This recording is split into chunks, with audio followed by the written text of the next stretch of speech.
warahmatullahi wabarakatuh. Saya Muhammad Habib akan sedikit mempresentasikan mengenai mata kuliah Komunikasi Bisnis Digital, yaitu dari pertemuan 9 hingga 15. Adapun pertemuan yang pertama yaitu pertemuan 9 dan 10 mengenai presentasi bisnis. Presentasi bisnis ini adalah menyampaikan informasi tentang aktivitas bisnis seperti pengembangan produk, pengajuan usul proyek, perluasan pasar, dan sebagainya, yang dilakukan pembicara kepada audiens yang hadir dalam forum bisnis. Adapun tujuan dari presentasi bisnis ini yaitu menginformasikan pesan-pesan bisnis kepada audiens. Kemudian yang kedua, menghibur audiens.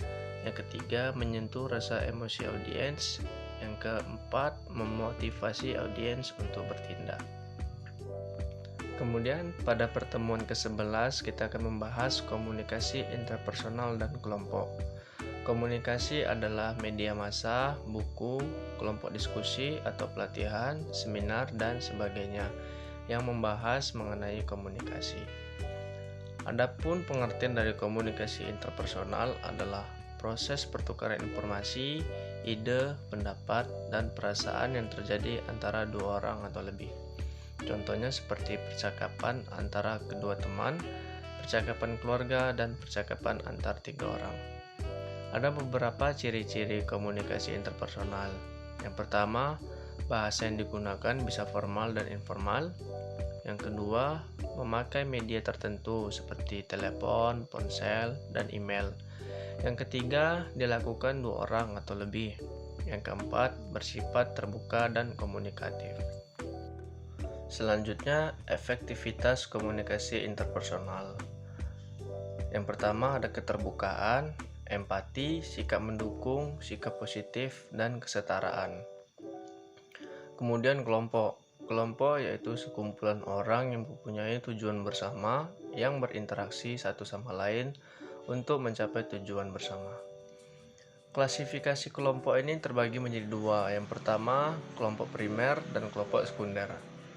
Kelompok primer ini bersifat dalam dan meluas. Dalam di sini maksudnya menembus kepribadian tersembunyi atau mengungkap unsur-unsur yang tersirat. Sedangkan maksud dari meluas artinya hanya sedikit kendala yang menentukan rentangan dan cara berkomunikasi. Dalam kelompok primer, kita menentukan hal-hal bersifat pribadi dengan menggunakan berbagai lambang, bahasa verbal maupun non-verbal. Dalam kelompok primer, tidak ada pembagian peran secara sistematis, karena komunikasi yang terjadi secara langsung dan sifatnya informal. Kemudian kelompok sekunder, yaitu bersifat dangkal atau menembus permukaan luar dari kepribadian dan terbatas, hanya berkaitan dengan hal tertentu saja. Kebanyakan menggunakan komunikasi verbal dan jarang sekali melibatkan komunikasi non-verbal. Ada beberapa bentuk komunikasi dari kelompok. Yang pertama, komunikasi kelompok kecil dan komunikasi kelompok besar. Fungsi dari komunikasi kelompok yang pertama, fungsi menjalin hubungan sosial, fungsi pendidikan, fungsi persuasi, fungsi pemecahan masalah dan pembuatan keputusan, kemudian fungsi dari terapi. Selanjutnya akan membahas pertemuan 12 mengenai negosiasi bisnis, yaitu proses diskusi yang dilakukan demi menyelesaikan suatu masalah melalui cara yang bisa diterima oleh pihak lainnya yang melakukan negosiasi. Jika ada perbedaan pendapat antara satu pihak dan pihak lainnya, maka ini adalah hal yang sangat wajar. Tujuan dari negosiasi yaitu mendapatkan kesepakatan yang dinilai saling menguntungkan, menyelesaikan masalah, dan mendapatkan solusi dari setiap masalah yang dialami pihak bernegosiasi. Ada beberapa tahapan dalam bernegosiasi. Yang pertama, menyiapkan berbagai data yang dibutuhkan. Data ini sangat dibutuhkan untuk menyampaikan berbagai argumen saat proses tawar-menawar, termasuk untuk mempertimbangkan argumen yang akan disampaikan. Yang kedua, menentukan aturan dalam negosiasi. Aturan menjadi batasan tentang siapa saja pihak yang akan terkait dalam negosiasi dan masalah apa yang akan dijadikan bahan pembicaraan. Selanjutnya, mengutarakan penjelasan. Semua pihak perlu mengutarakan penjelasan mengenai keinginannya masing-masing, sehingga tidak ada salah paham antara keduanya saat keputusan hendak diterapkan. Selanjutnya, proses tawar-menawar dan menyelesaikan masalah. Tahapan ini merupakan inti dari negosiasi, yaitu mencari solusi atau jalan keluar dari masalah yang menjadi kendala bagi kedua belah pihak. Yang terakhir, penutupan dan pengimplementasian. Di tahapan ini merupakan tahap akhir di mana segala sesuatu akan diputuskan bersama-sama. Selanjutnya, jenis-jenis negosiasi. Ada beberapa jenis-jenis dari negosiasi. Yang pertama, berdasarkan situasi. Berdasarkan situasi, negosiasi terbagi menjadi dua. Yang pertama, negosiasi formal dan negosiasi non-formal. Negosiasi formal ini adalah kegiatan negosiasi yang dilakukan untuk mendapatkan kesepakatan bersama melalui jalur hukum. Sedangkan negosiasi non-formal yaitu jenis negosiasi yang bisa dilakukan di mana saja tanpa diperlukan jalur hukum. Yang kedua, berdasarkan jumlah negosiator. Negosiasi yang dinilai berdasarkan jumlah negosiator dibedakan menjadi negosiasi dengan pihak penengah dan tanpa pihak penengah. Negosiasi yang dilakukan dengan pihak penengah biasanya dilakukan oleh dua atau lebih pihak negosiator. Sedangkan negosiasi tanpa pihak penengah adalah kegiatan negosiasi yang dilakukan tanpa bantuan dari pihak manapun dan umumnya hanya terjalin antara dua pihak saja. Yang ketiga, berdasarkan keuntungan dan kerugian. Negosiasi ini terbagi antara negosiasi kolaborasi, akomodasi, dominasi, dan loss-loss. Jenis kolaborasi adalah jenis yang melibatkan seluruh pihak untuk menyuarakan pendapat dan keinginan, sehingga akan terjalin adanya kolaborasi. Sedangkan jenis negosiasi dominasi akan menguntungkan salah satu pihak saja. Kemudian, jenis negosiasi akomodasi. Setiap pihak yang melakukan negosiasi hanya akan mendapatkan keuntungan yang sedikit, bahkan pihak lawan mendapatkan keuntungan yang banyak. Kemudian, negosiasi loss-loss merupakan negosiasi yang dilakukan untuk tidak melanjutkan konflik atau menghindarkan konflik baru. Jadi, setiap pihak akan memilih untuk menyelesaikan masalah tanpa ada paksaan atau kepala dingin.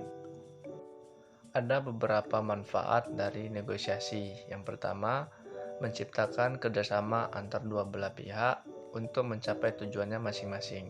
Yang kedua, memberikan kesempatan bagi kedua belah pihak untuk saling memahami.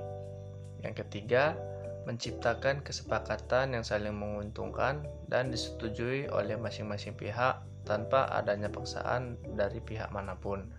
Yang keempat, menimbulkan interaksi yang positif antar dua belah pihak yang melakukan negosiasi. Selanjutnya akan membahas pada pertemuan ke-13 yaitu etika dalam komunikasi bisnis. Etika merupakan suatu pemahaman mengenai tindakan yang benar dan salah. Peran etika memberikan dorongan dan mengajak setiap individu untuk bersikap kritis dan bersikap rasional, untuk mengambil keputusan berdasarkan pendapatnya sendiri dan bisa untuk dipertanggungjawabkan secara baik.